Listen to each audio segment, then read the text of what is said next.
అదే RTV app వార్తల్ని క్షణాల్లో చదివే అవకాశం ఉంటుంది. ఒక న్యూస్ పేపర్, ఒక టెలివిజన్ ఛానల్ మీ చేతుల్లో ఎప్పుడూ ఉంటాయి.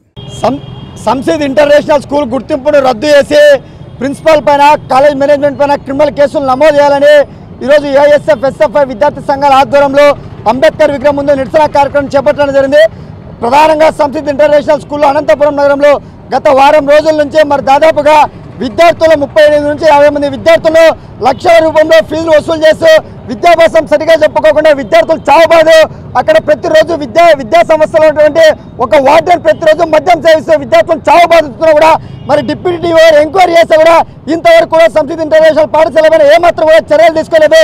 విద్యార్థి సంఘాలుగా అనేక రూపాయలుగా పోరాటాలు నిర్వహించినా కూడా మరి డిఈఓ గారు నా పరిధిలో లేదు, ఇది కలెక్టర్ గారు, ఆర్జేడీ గారు పరిధిలో ఉందని చెప్తా ఉన్నారు.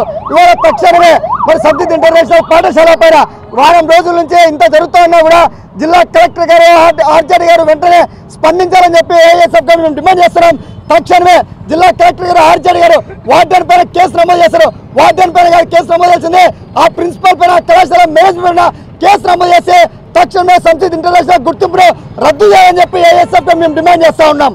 సంసిద్ ఇంటర్నేషనల్ పాఠశాలలో గత వారం రోజుల క్రితం ఏదైతే పాఠశాలను భార కేంద్రంగా తయారు చేసినటువంటి వార్డెన్ మొత్తం కూడా 38 మంది విద్యార్థులపై దాడి చేయడం జరిగింది. ఈ దాడికి సంబంధించి విద్యార్థి సంఘాలుగా అనేక రూపాల్లో పోరాటాలు నిర్వహిస్తున్నా ఇప్పటి వరకు డిఈఓ గారు ఏమాత్రం కూడా స్పందించుకున్నట్టుగా కేవలం రిపోర్ట్ తీసుకొని ఆ రిపోర్ట్ ద్వారా మేము ఆ పాఠశాలకు సంబంధించిన నోటీసులు జారీ చేశాం.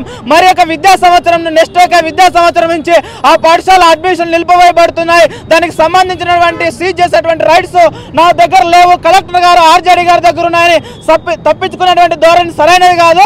ఏదైతే సంసిద్ ఇంటర్నేషనల్ పాఠశాల 38 మంది మీద దాడి జరిగిందో ఆ దాడికి కారణమైనటువంటి వార్డెన్, అదేవిధంగా పాఠశాల యాజమాన్యంపై క్రిమినల్ కేసు నమోదు చేయాలా.